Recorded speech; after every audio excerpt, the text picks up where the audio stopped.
The twin towers had a perimeter of steel panels hoisted up and bolted into place. Each panel had 3 box columns about 14 inches square, cross-connected by spandrel plates.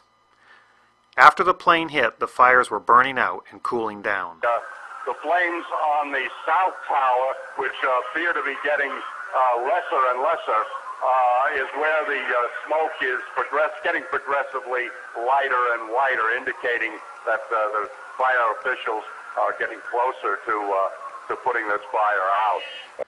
But then, about 7 minutes before its final destruction, almost an hour after the plane hit, molten metal was seen coming out of the northeast corner near the 80th floor. The red-yellow metal poured from the tower along with a shower of sparks, and looked like steel in a foundry. And there were many eyewitnesses that described molten steel. You'd get down below and you'd see molten steel running down the channel rails. Later, we learned of very small spheres of iron found all through the dust. That iron must have been molten, allowing surface tension to pull it into those spheres. NASA took photos indicating very high temperatures days after the event, and Firewise professors were perplexed by melting of steel beams. And so we have direct video evidence, eyewitness accounts, forensic evidence, photographic evidence, intangible evidence, all corroborating temperatures high enough to melt steel. The media told us the intense fire, more than the impact, caused the towers to collapse. It melted the structural steel. But there's a problem. Office and open-air jet fuel fires cannot melt steel. The National Institute of Standards and Technology said that the maximum air temperatures was about 1800 degrees or 1000 degrees colder than what's needed to melt steel. So what can melt steel and explain all the evidence? Independent scientists began to piece that evidence together, and they suggested some type of thermitic material must have been used as part of the tower's demolition. Thermite is a mix of iron oxide and aluminum, and thermate is a mix of thermite, barium nitrate, and sulfur. But NIST ignored much of the evidence of molten iron or steel. They provided their own theory for that yellow metal pouring from the tower. NIST understood that molten aluminum is silver, not red-yellow. So NIST developed a theory to explain the color issue, stating, the molten metal was very likely mixed with large amount of hot, partially burned solid organic materials, such as furniture, carpet, partitions, and computers, which can display an orange glow much like the logs burning in a fireplace. But there's a problem. Office materials like furniture, carpet, partitions, and computers are less dense and won't mix. They'll float on molten aluminum, like this coin on liquid mercury, and then burn off at those temperatures. And steel at those temperatures won't melt and would sink, and therefore won't mix with the molten aluminum. NIST never conducted any experiments to confirm their theory, but others did. Dr. Stephen Jones proved the NIST molten aluminum and furniture mix theory wrong. Then an independent peer-reviewed report was published which found explosive red-gray chips all through the dust and positively identified as nanothermite or superthermite. Unlike conventional thermite, this stuff is a very high-tech explosive and confirmed what the independent scientists had been saying all along. But NIST refused to test for explosives or its residue and ignored standards such as NFPA 921 guidelines. The corporate media attacked all the evidence of thermitic material found. Let's watch. If thermite melts through this steel column, the theory of a thermite-controlled demolition may have some validity. While the truthers insist that more explosive super thermite could have been used in the tower demolitions, testing conventional thermite can illuminate this physical process and answer a simple question. Can thermite of any type burn through steel beams?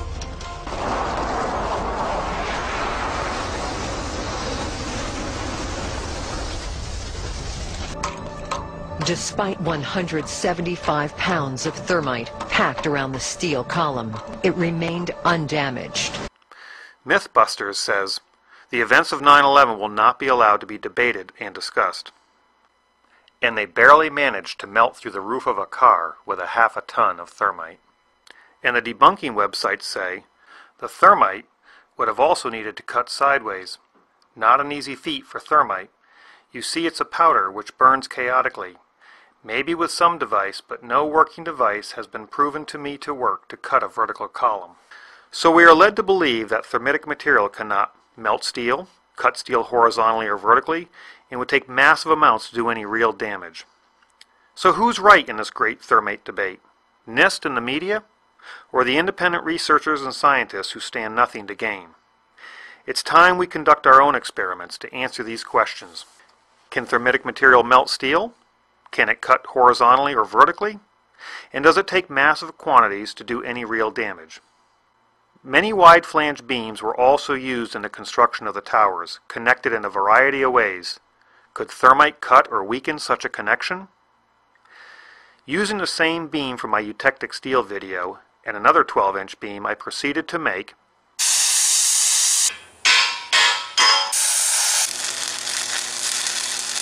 a double-angle welded connection, which I set up on some 8-inch concrete slabs.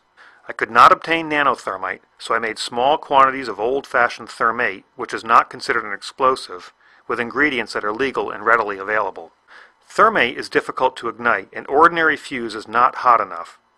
But a magnesium strip, which burns white hot, will ignite the thermate given off heat and white smoke. NIST mentions bright white flames. Almost immediately, a bright spot appeared at the top of the window on the 80th floor. An unusual flame is visible within this fire. The upper photograph of a very bright white flame stands out. And let's listen to an eyewitness who was there. I was on the 81st floor. Tell me what you saw and heard. I had 40 people in there, just an explosion. There's a light flash out my window, my whole doorway to the entrance to my office blew open. Could these white flashes be some sort of igniter for the thermitic material? In addition to giving off heat and white smoke, thermite produces lots of small spheres of iron. These iron spheres are a natural byproduct of thermate and not from any steel. Just like those iron spheres found all through the dust. I'm an engineer who designs and builds things, and I'm certainly no explosive expert. My first problem was to find a container that could hold the thermate long enough to melt the steel while not melting itself. I didn't think that steel would work as a container, so I had to improvise using some normal roof tile that I cut in half. I then had to devise a way to hold it against the connection. I used strong magnets and a spring tooth from a hay rake to press 5 pounds of thermite on each side of the double angle connection. I lit the thermite. And it did absolutely nothing to the steel connection. Maybe thermate cannot melt steel, and maybe National Geographic was right. But the steel did not melt, meaning that perhaps a container could be made out of steel after all. Using an ordinary steel box tube, I had a slot milled along one edge. Welding the bottom and using clamps on the top to hold the powdered thermate in, I bolted it to a steel beam vertically. I called this device my thermitic box cutter. With only 1.5 pounds of thermate, or less than 1/100th of what the National Geographic experts used for their experiment.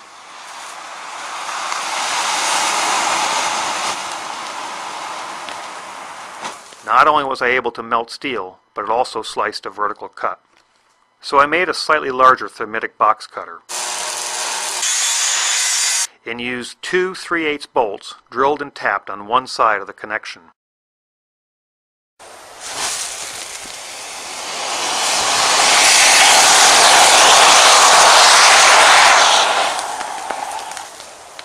It only took a slight twist to break it completely off.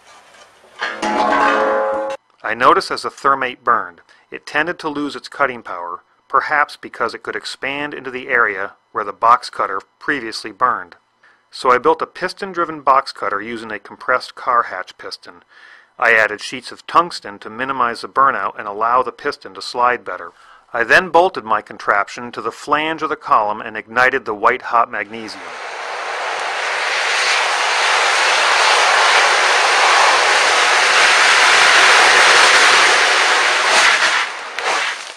It appears that not only can thermate melt steel, but it can also cut vertical columns. So why bother to use incendiaries like thermite and not high explosives? I think it's all about keeping things quiet before the main event. Using thermite may take longer to weaken such large columns in the towers, which may be why we see the molten steel several minutes before its final destruction. Here is less than 1 3/4 pounds of thermite, or 1/100th of what National Geographic used, quietly burning. And here is less than 4 pounds of thermite focused on the web of a wide flange.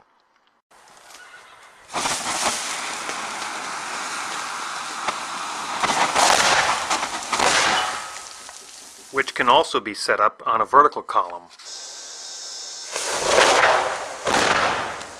The web was reduced in thickness with gaping holes, thinned to almost razor sharpness, with a Swiss cheese appearance. NIST rarely mentioned explosions except to say that they didn't exist. Instead, they used the politically correct terms pressure pulses and dust puffs. Repeated pressure pulses. The sources for the pressure pulses and or dust puffs are unknown. The series of pressure pulses. Perhaps we are seeing a pressure pulse in this video. Rather than using a mechanical piston to maintain volume, I segmented my box cutter with steel plates hoping to get a more uniform burn, but got some unexpected results. Can thermite make pressure pulses and or dust puffs? I guess it can. But why waste all that thermite and energy cutting the columns? Why not attack the weakest areas instead? Can thermite cut bolts?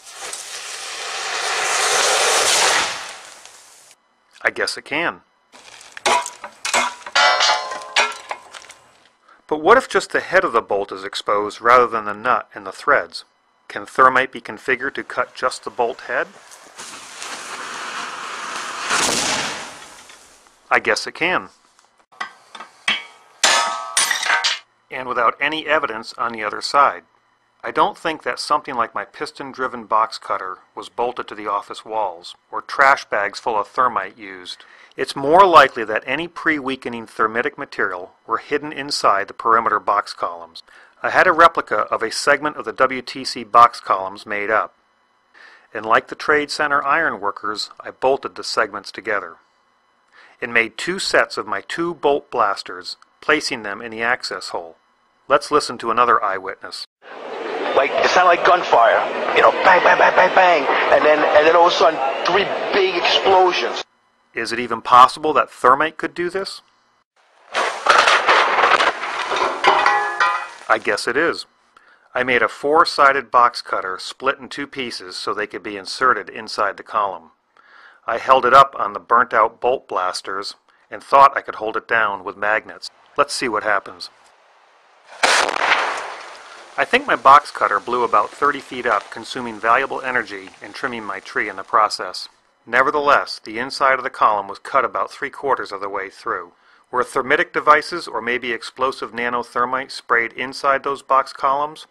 I'm not sure. And I'm not sure why this handhold is so large. Or why the side of this box column looks like it's blown outward. Or why 3 columns have a more intense glow, followed by 6 columns that don't, followed by another 3 that do. But I have an idea.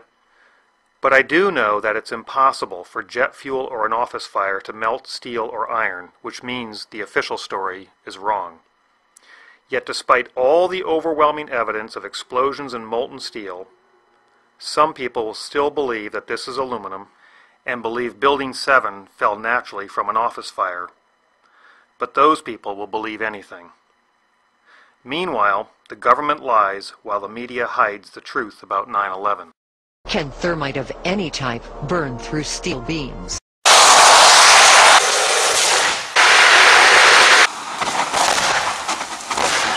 I guess it can. Isn't it time we use physical science rather than political science to investigate 9/11?